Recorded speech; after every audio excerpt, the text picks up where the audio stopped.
Morning to everybody. This is a long-awaited video. It's a long-awaited video. It's a busman's holiday. I've got a bit of time that I've got to, I've been told I've got to do a bit of work at home. Now, my kitchen's ready for being done. We've had some work done. We've had some nice quartz worktops fitted because that was cheaper than having a new kitchen fitted. You know where I'm coming from.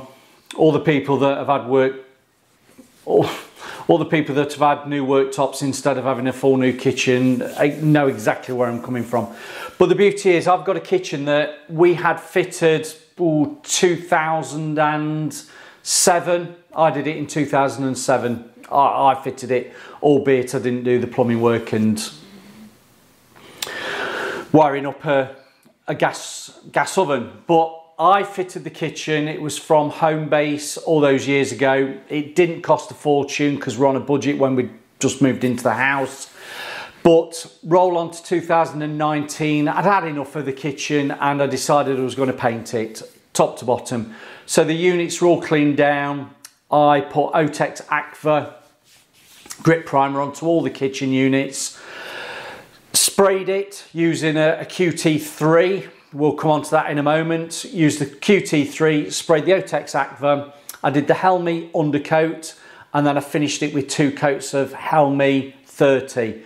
And I have to say, we're 5 years in, how well it has stood up.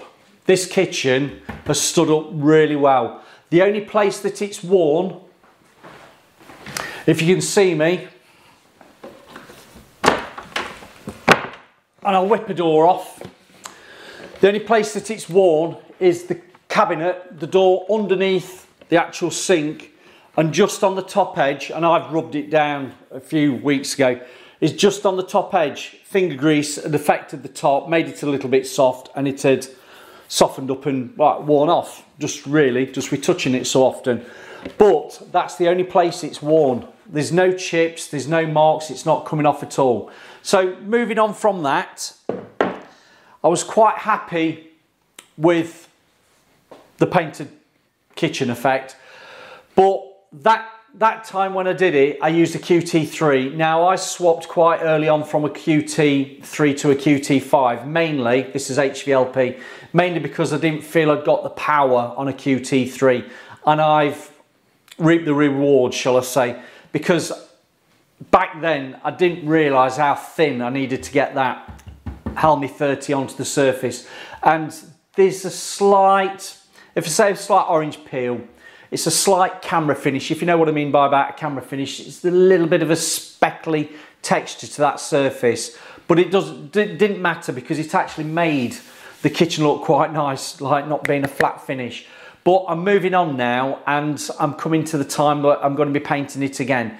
I'm going to be painting it and I'm trying to do it that there's people out there, and you see this video title, I'm going to be hand painting it this time, and I'm not going to use the sprayer as much.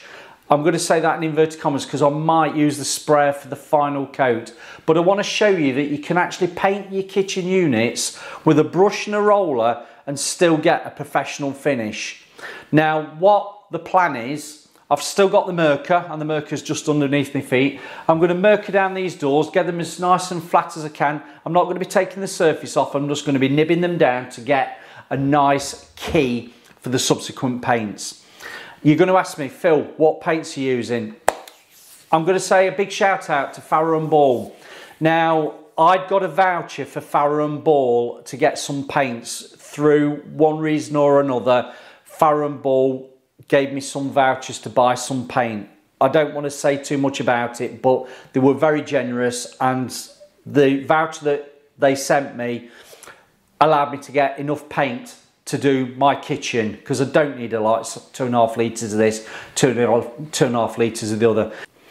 So what we've gone for, we've got on the woodwork, i.e. the kitchen units, I'm going for Stiffkey Blue, which is Farrow and Ball's modern Eggshell.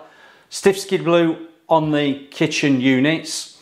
I'm going to be doing Ammonite in Estate Emulsion on the ceiling and quite possibly the coving. I have lamp room grey for the walls. That is in modern emulsion. And then I've got modern eggshell for the woodwork, i.e. the doors. I've got doors there and a door there, and the bits of skirting, there's not a lot. And that is in ammonite as well. So all the paints in this room will be Farrow and Ball. And I want to show you that there is no issue using Farrow and Ball paints on a kitchen. I've done it numerous times. I've painted kitchens, sprayed and brushed, hand painted on kitchen units in modern eggshell. No problems whatsoever. But I will be supplying my own undercoats, Farrow and Ball undercoats, for like the dark tones primer and the ceiling and wall primers. So I'm going to do it properly. I'm going to go through the system of using Farrow and Ball primers and undercoats and top coat finishes. The only time I will be using something else is, and I don't know whether you've probably seen it on the side, I have Aqua Bin, because we have now in our kitchen from previously, we have a peninsula. This is a peninsula. They don't call them breakfast bars anymore. And we've had a new unit, just, I'll say a cheap one. It's just basic units that have just got a pre-finish on it that I will be giving a light sand using Goldflex Merca pads, and quite possibly use the Merca electric Merca. I will give it a light nib down, and I will be putting a coat of Aqua Bin on as a grip coat to this quite a smooth finish. But what I'll do, I will nib it down, give it a sand down, clean it down. I'll wipe over it with methylated spirit just to get any finger grease off, because meth evaporates. White spirit would leave a greasy film on the surface, so if you use methylated spirit, it will evaporate quite quickly and get any last residue of any finger grease off. So it will be cleaned down, sanded, dusted, wipe over just quickly with some meths to get any finger grease off, and I will be using a little roller and a brush just to prime all that out with Aqua Bin, the Bin Aqua, which is from Zinza. Everything else I will be going round. Anything that needs a handle taken off, I will take a handle off. That's straightforward enough. And my inner edges, whereas I've previously taped everything up and sprayed it, I've been able to do, because I'd had a week off work, the kids, the wife were away in Mallorca, and I had a clear run on it. I'm not in that situation now. This kitchen is a working kitchen. The kids have just gone to school, my wife's gone to work, and I'm getting as much done in a day as I possibly can.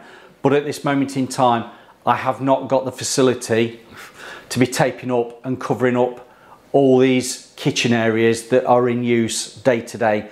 I can't not have a working kitchen, but I won't be sheeting up the full frontage to spray it. Hence why I'm going to be showing you that get a nice brush, get a nice roller, you will be able to paint your kitchen quite easily. Now, once we've got the undercoats on, once we've got the final top coats coming through, the first one of two, I will see how it looks. If I feel like I want to give you a spray finish on the last coat, get the doors on and waft everything, I might do.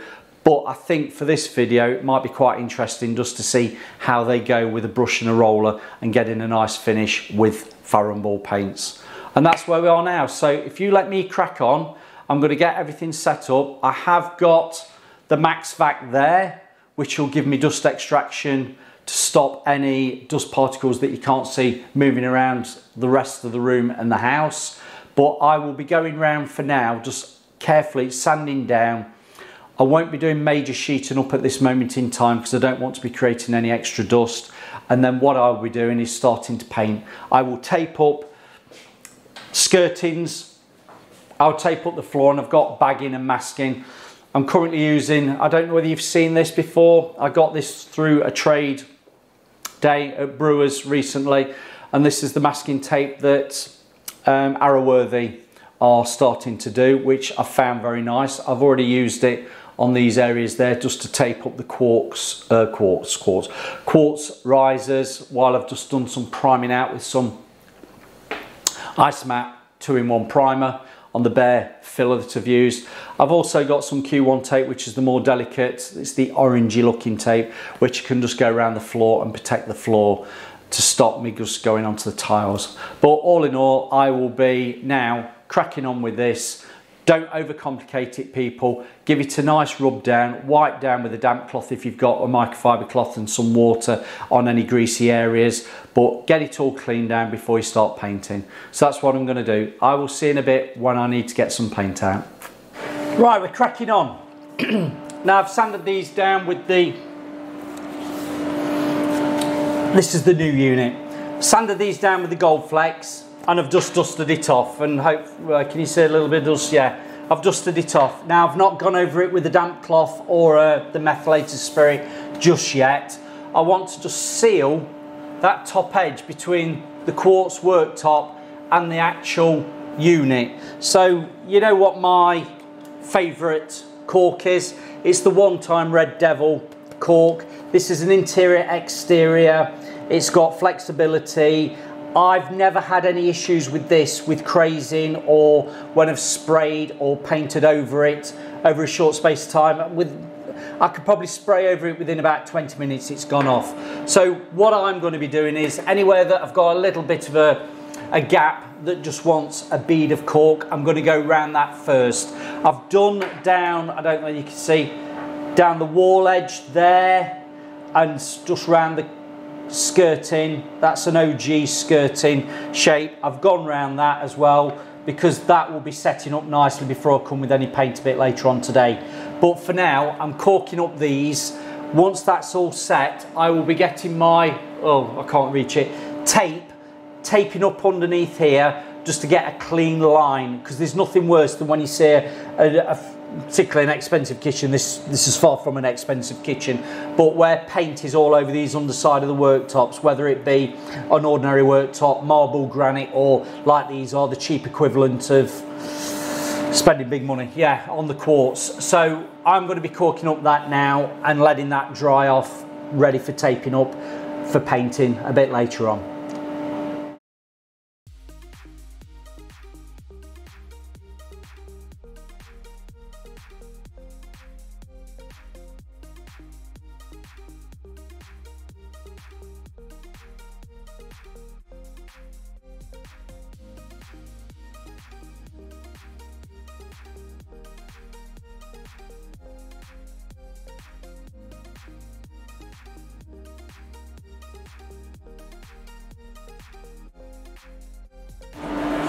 Right, you can see what I've done. I've took the handles off. I'm working with a 120 grade pad on the Merca, and literally, as I say, don't overcomplicate it.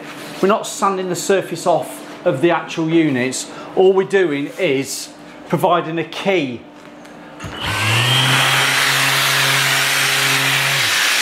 We're going over it like that. We're providing a key for the paint to stick to. The same with the fronts. I'll go over the fronts and then I'll open these with the pad. I'll just get any of the edges that I can't get. You see that? Oh, come on, focus.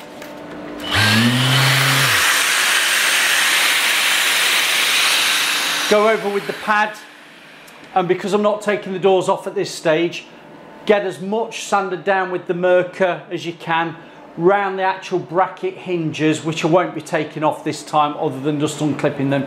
I'll cut in neatly around them with a nice little sign writing brush, a little fitch. Just go up as close as you can with the Merca, and then finishing anything off with some sandpaper by hand. Again, the same with these edges. You don't need to sand them all off. All I'm doing is providing a key. So go round like I'm just doing now. Well, just for the demonstration of the video, just like that. But go round, dust it off, wipe it with a cleaning cloth, just microfiber cloth, some soapy water if you've got a lot of dirt on it, because it is a kitchen. Use the correct solutions if you need to clean them down. Sugar soap's always a good one, but it's not nice to put your hands in unless you've got some rubber gloves on. But use your common sense. If you need to clean them down with some hot soapy water, do that. we're quite a clean kitchen. We do have a cleaning fairy every couple of weeks that goes around and just wipes over anything with a damp cloth, so we haven't got a build up of grease over any of the kitchen units. But bear that in mind if you are cleaning your kitchen down. If you've got grease, you'll need the correct degreasers to go over it. Thankfully I haven't got to do that. So let's crack on with that, and I'll see in a bit when we get some paint out. But take your handles off. I've got them in a box, keeping them all safe, and work your way around methodically, just work your way around so you know where you've been. Right, we're back, we're cracking on well. Now I've sanded everything down, had the Merkur on it, all the units behind the camera are all sanded. I've had doors off, I've got Merkur pads, you know, the gold flecks, just to get into the nooks and crannies. Everything is now cleaned down, and I've just gone over all this literally with some methylated spirits on a cloth. And I say don't overthink it and complicate it. I've literally just wiped them over because this was a new unit. It's an untreated unit because clearly I'm going to be painting it, and it meant that just where the joiner's been, just where anybody's handled it, I didn't want any finger grease on it. So just with a damp cloth, the dampness is the mess. Don't soak it so it's dripping. Just literally wipe over it. It'll kill the last little bit of dust, acting like a tack rag, but also any finger grease that's still on the surface, that just degreases it, ready for painting. And that's what I'm going to do now. I'm going to get some tape just around the bottom edge, just to protect the floor, bit of paper around, and I'm going to be using, I don't think you can see it, that, just a grip coat primer, this new unit. I'll also use a little bit of that for any of the kitchen cupboard units, these that might have worn through where it was a little bit thin paint and I've gone with the Merkur a bit too hard. I'll spot prime those bare areas. Once they're all done, they will be wiped down with a damp cloth stroke tack rag just to finish off, and they'll be painted tomorrow. But for today, I want to get this primed up with the grip coat primer, ready so I can put some of the dark tones Farrow and Ball undercoat on it tomorrow. So let me crack on, and I will see you tomorrow when we get some colour. Oh, I'll say some colour, it's the dark grey out. But for now, I'm going to be coating that up with bin, aqua, and as I've said, I'm not spraying it, I'm going to be using a brush and a roller. Right, when we come to painting, I'm gonna say experiment, it's probably the wrong word. I've got the Arrowworthy 1.5 inch slash cut brushes, which will cut me in anything they need to cut in. But rolling, you're going to say, what rollers do you use? Now I'm going to use I'm going to use a mix. I'm going to try, it's experimenting. I've got some rotors, and these are the rotor finish refills, and they run, these are classed as where is it? Oh, I've lost it. A medium woven, and they're a 15 mil. Now between your 10 to 15 millimeters on these mini rollers, they're ideal to lay down that undercoat because it will flow out nicely because you're getting a nice amount of paint on. So I've got 15 mil there. I've also got these ones that I can't see it. These are 12 mil. These are the rotors as well. These are very similar to the Rotor Golds, which is my longer pile. I've got medium and long pile of those. I hate the word go-to. These are my go-to roller for rolling ceilings and walls, medium and long pile. I can't recommend those enough, rotors. So I have got some mini rollers in rotor, but I've also got the Old Faithful, and a lot of people are going to say, what a combo these are. Two fussy blokes. I've got 10 mil and I've got 5 mil. Now 5 mil are ideal for putting on your final coat when you come to finishing. Again, your 10 mil are good for laying down your undercoats, but your 5 mil are good for your finish coats.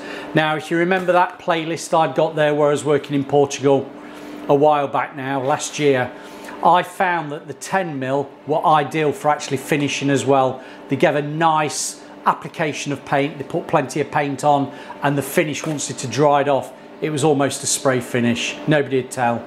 And that's why I'm doing this video, painting my kitchen at home using a brush and a roller, Do I bin my spray equipment because I don't need spray equipment doing a kitchen? You don't need spray equipment doing a kitchen. And let's just see what the finish is that we can get with Farrow and Ball paint using some decent rollers, and I'll use a mix of these depending on how I feel. Use a mix of these on my kitchen units using a decent paint.